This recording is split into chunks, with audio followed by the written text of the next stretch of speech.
What's up, everybody, and welcome to my video. I'm going to be describing NFL honors and my winner picks, who I think is going to get the award, and some insights on why I think they deserve the award. So let's get right into it, and we're going to start with Ben Johnson for Assistant Coach of the Year. Quick look at his resume. He was third in total offense and fifth in scoring offense. He scored 30 or more points in 12 of his games, which is very, very impressive this season. And his team consistently had a top 5 offense in 2022 as well as 2023. And he is returning to the line, so I expect him to even maybe improve to above a top 5 offense in 2024. A big thing to consider also is that Johnson was part of the team that propelled the Lions to an NFC Championship game. So all of that combined, I think it's very, very impressive, and he definitely deserves this award. There's some other people, including the defensive coordinator for the Ravens, who have done a very, very good job putting their units together. But overall, Ben Johnson, I feel, is the best candidate for this award. Moving on, we're going to be doing Coach of the Year, and I think it's going to be Kevin Stefanski. Obviously, he coaches the Browns. The big thing, though, is that he led his Browns team to the number 1 ranked total defense in the NFL. That's no easy feat, especially with 32 teams with plenty of good players. And another impressive stat is that he won 11 games without his star running back, Chubb, and on his 4th string quarterback. And that's a very, very difficult thing to do. I mean, overall, Stefanski is a very, very adaptable coach, and he's really kept his team together in the right direction all season. What I mean by that is that he didn't allow his team to get too high or too low. He really kept their mindset in the right direction, and that really pushed them to the playoffs. And that's why I think he is deserving of the Coach of the Year. Okay, so I actually have Joe Flacco over Damar Hamlin for Comeback Player of the Year. There's been some stuff floating around that Joe Flacco has actually said Damar Hamlin is more deserving of this award, but I disagree. Even though Damar Hamlin has suffered the cardiac arrest and he has made his return to football, I feel like Joe Flacco has done more football-wise. It's an incredible story, Damar Hamlin. I have nothing against him, but Joe Flacco, I mean, this man came out of retirement and immediately helped the Browns clinch their playoff spot. He won 4 out of 5 regular season games he played in. And overall, he's been a very reliable quarterback for them. And he's had amazing performances for his age. I mean, we think of Tom Brady, Aaron Rodgers when we think of quarterbacks around 40 years old. And now Joe Flacco can be that next quarterback where he's had amazing performances at this age. So because of all that, I'm going to pick him over Damar Hamlin for Comeback Player of the Year. Next up, Defensive Rookie of the Year. Overall, I think this class of defensive rookies has been a little weaker than most, the nominees.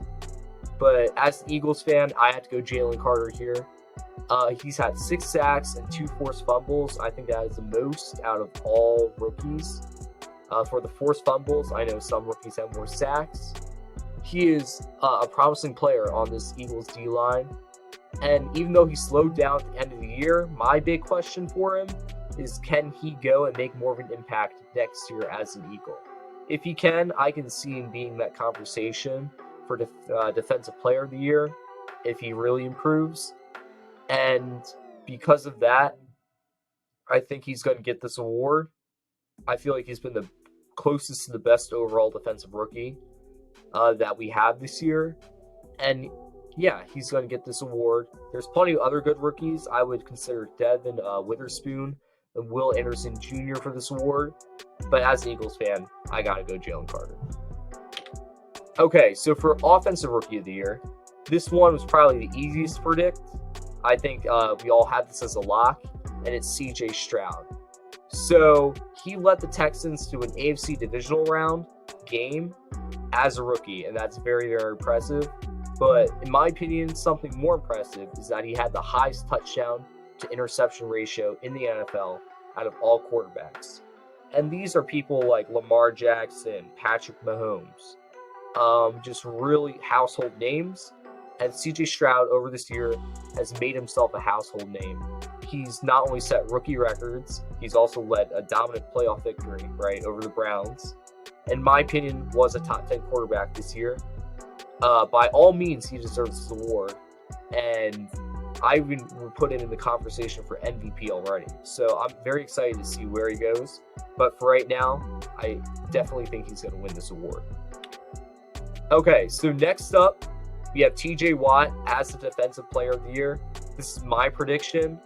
And for me, it's a no-brainer. I know Myles Garrett has been extremely good, but TJ Watt has been on another level defensively. These past 4 years, I think he's led the NFL 3 times in sacks, but this year he had 19, leading the NFL. He had 4 forced fumbles, which is top 5 in the league. Also top 5 in the league was his QB hits and tackles for loss. I feel like he's the most dominant and all-around defensive player this year. Definitely the best in the NFL. And because of that, I definitely think he deserves the Defensive Player of the Year. Moving on to the biggest awards here, I have Christian McCaffrey for the Offensive Player of the Year. For me, this was very, very close between Tyreek Hill and CMC. I gave the edge to CMC, though, because the 49ers had the #1 seed, and I feel like he was a crucial part in that run for them. Second in carries out of all running backs, and I feel like he was first in total yards for all running backs, but also for any player. What is most impressive is that he's the 49ers' main tool offensively. He carried them when they weren't clicking offensively, and he's kind of the player that they look towards. He's definitely a leader. He's someone that can spark them offensively, and he's really a Swiss knife, right? He can catch, he can run, break tackles very, very well. Very explosive player. He's everything you want in a running back and a leader overall. So because of that, I'm going to give him Offensive Player of the Year. And I think Tyreek Hill and CMC could have been in the conversation for MVP. But as you'll see in 1 second, this player really took off in the last few weeks. And that player is Lamar Jackson. And he is my MVP this year. He led his team to the best record in the NFL. That's no easy feat. There are 32 teams in the NFL. We know it's an ever-changing league. Some teams stay good, like the Chiefs. Other teams really drop off, like you can say the Eagles this year. But because MVP is a regular season award, I feel like it should go to him. He's definitely been the best quarterback in the regular season this year. I know he's had his losses in the playoffs, but for MVP, 24 total touchdowns, including 5 rushing. I think he's the most impressive rusher as a quarterback. That dual threat really helped carry the Ravens to that #1 rushing offense. And like I said, he really picked it up at the end of the year, locked in the MVP by wins against the 49ers and Dolphins by multiple touchdowns. And he's really, really been impressive. So I'm going to give him the MVP here. And yeah, I think he's going to get his second MVP. So that's it for me. That's all the awards. And I hope you guys enjoyed this video. I put a lot of effort into them. So if you have any comments, feel free to drop them in the comment section. Also, feel free to subscribe or like because it really helps me out. Helps me give you this content. And that's it. So I hope you guys have a nice day. And hopefully you come back to watch more of my videos.